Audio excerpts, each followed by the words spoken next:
Night still held the mountain when the first sound came, a low tremor, deep and steady, like the earth drawing breath. Above Mauna Loa, the sky hung still, washed in silver clouds. A young boy stood barefoot outside his house, eyes wide, listening. "It's humming," he whispered. But his mother only smiled and led him back inside. Miles away, in the observatory, a tired scientist leaned toward her monitor. One red light blinked, then stopped. She frowned, rubbing her eyes. On the coast, an old fisherman ran his hand across black volcanic rock, feeling its warmth. "She's remembering," he said softly. A radio played a slow Hawaiian hymn, the melody tangled with wind. A dog barked once, then silence fell heavy again. The mountain exhaled, a faint sigh aglow rising beneath the clouds. A soft red shimmer pulsed like blood beneath the skin of the earth. From her porch, a woman whispered, "She's awake," her voice trembling not from fear but reverence. The air grew thick, the stillness deeper.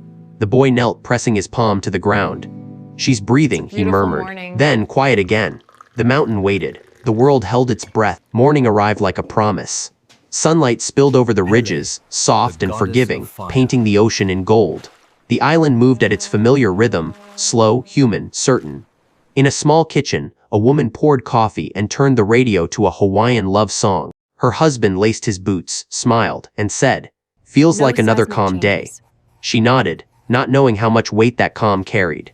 Down by the docks, fishermen pushed their boats into the water, their laughter echoing through the mist. One of them looked up at the volcano and whispered, "She's still sleeping." At the school, children practiced a chant for Peel, their voices bright as morning wind. An elder clapped softly, proud, her eyes glimmering with memory. "Never forget who protects you," she said. Up the mountain, inside the observatory, a scientist logged another uneventful reading. "Flat lines," she smiled. "Stable," her colleague laughed, stretching, the hum of machines steady like a heartbeat. In the afternoon heat, a father and son built a small sand volcano by the shore.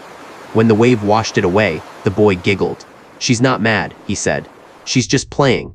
The man smiled, though his gaze lingered on the horizon where Mauna Loa's shadow touched the clouds.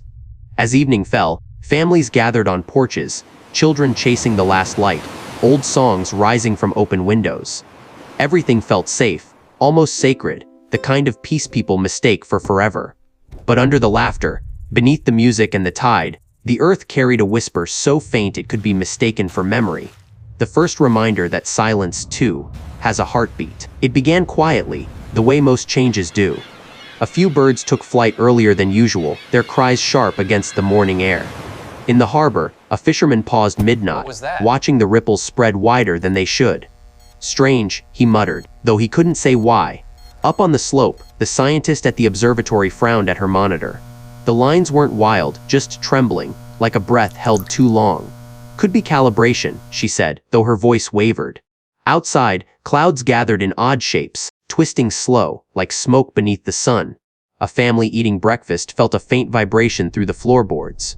The father glanced at his cup, the coffee quivered, then stilled. "Probably the wind," he whispered, but he didn't sound convinced.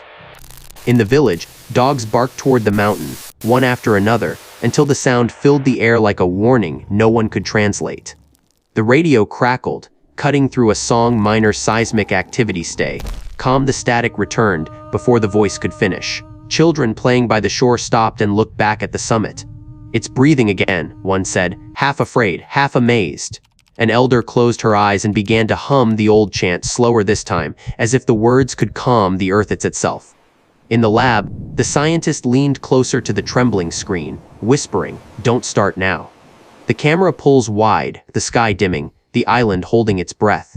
Then a low sound rises from deep below, not loud, just certain. The kind of sound you feel before you hear. The first eruption didn't sound like thunder, it sounded like the world exhaling after holding its breath for too long. The ground trembled, then cracked open, light spilling upward from the deep earth in streams of molten red. It wasn't an explosion. It was a release. Slow, alive, terrifying. The air shuddered, carrying the scent of sulfur and rainless heat. High above, in the observatory perched on Mauna Loa's shoulder, alarms screamed through the dim control room. Screens flashed, needles spiked, and the walls seemed to hum with the mountain's pulse. "It's happening!" someone shouted, their voice trembling between awe and disbelief. Scientists rushed to the windows, faces illuminated by the glow climbing the horizon. Below, the forest turned into silhouettes against a bleeding sky. In the villages, windows rattled as a dull roar rolled through the valley. Dogs barked, doors swung open. People ran toward the road, shouting names into the smoke. A woman, barefoot, clutching her child against her chest, whispered through the haze, "Don't look back." Cars packed the narrow streets, headlights cutting tunnels through the falling ash. The sky turned to rust, the air stung like dry salt. A man stood on his porch filming the horizon, capturing the moment the world began to change. The footage caught a wall of fire crawling through the trees, silent, deliberate, alive. His hand shook. He dropped the phone and ran. The radio's final message sputtered through static, "Please evacuate immediately." Then, silence. A helicopter swept across the blackened fields, its spotlight trembling over what used to be homes.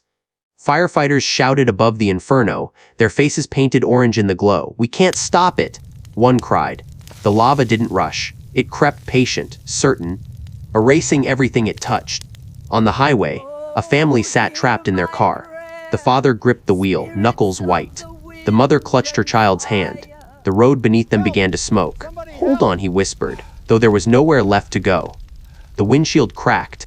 The sound of glass joined the low, endless roar of the mountain. Then came the stillness, sudden, heavy. The flame's voice faded to a deep, steady heartbeat. Through the veil of ash and heat, the summit glowed, Mauna Loa's crown of fire burning beneath the stars. Lava rivers wound down her sides like molten veins, slow and endless. Ash drifted like gray snow, coating what remained, the forest, the roads, the broken fences. The ocean hissed where the molten rock met the waves, and above it all, the volcano breathed, alive, eternal. The voice returned, trembling, human, reverent. "We thought we understood her. But you don't understand something that old. You just survive it." Morning came without color. The sky hung pale and heavy, the air thick with dust that tasted of stone and smoke. The roar was gone, only the wind moved slow and uncertain, carrying pieces of yesterday across the scorched fields. A firefighter walked through what had once been a neighborhood, his boots sinking in cooled ash. "Anyone here?" he called. But his voice fell flat against the silence. No one answered. A woman knelt where her house had stood. Her hands were blackened, her face still calm in a way that only loss can teach. "It's gone," she whispered, "but we're still here." The words drifted away, swallowed by the wind. Far off, the sea pressed against the new black shore, hissing softly where lava met the water, the sound of earth and ocean trying to breathe together again. Children walked behind their parents on a half-buried road, clutching soot-covered toys. A man found a melted photo frame in the rubble. He brushed it clean, revealing faces still smiling inside, trapped in a world that no longer existed. The radio sputtered through the dust, no casualties, hundreds displaced, then fell silent. The world stood still, roofs collapsed, trees stripped bare, coated in silver-gray quiet. A single bird landed on a wire and sang, soft and trembling. The wind answered faintly. At the observatory, a scientist wrote in her notebook, "Eruption ceased. Damage extensive." Her hand shook as she set the pen down. Staring at the gray horizon, she whispered, "It's strange how silence can be louder than fire." The wind sighed once through the ruins, and the world faded into white. Weeks later, the island began to breathe again. The air was softer, carrying the smell of wet stone and green shoots. Grass pushed through the cracks of cooled lava, fragile, bright, and alive. Along the slopes, the black earth shimmered with tiny veins of life. People returned, one by one, to where their homes had been. They carried shovels, photographs, and stories that had survived the fire. A woman swept ash from her doorway, though there was no door left, only open sky. "You clean what you can," she said quietly, "and you forgive what you can't." In the schoolyard, children played among the cinders, their laughter thin but stubborn, like the new grass breaking through the stone. A firefighter leaned against a wall, watching them, smiling for the first time in weeks. The scientist from the observatory stood on the ridge with her notebook closed. She didn't take notes anymore. "The mountain doesn't end things," she murmured. "It renews them." Down by the coast, fishermen rebuilt their docks with slow, steady movements. Each hammer strike echoed through the still valley, measured and deliberate, turning silence into rhythm. An elder gathered the community at sunset. Together they began a chant for Peel, not to ask for mercy, but to offer gratitude for the chance to begin again. The voices carried across the valley, rising and falling with the wind, blending grief and grace. The sound rolled upward toward the mountain, and for a moment, it felt as if the island was listening. Inside a half-burned house, someone taped a photograph to a new wooden wall, a family smiling, the edges charred but still holding together. "We lost what we built," the voice said, "but not the hands that will build again." As night returned, the mountain glowed faintly under the stars, no longer furious, only watchful. The narrator's voice softened, low and warm sometimes. "The fire doesn't destroy. It reminds us how to begin." The image faded slowly to black, the final words hanging in the quiet like breath. It wasn't the mountain that changed. It was us.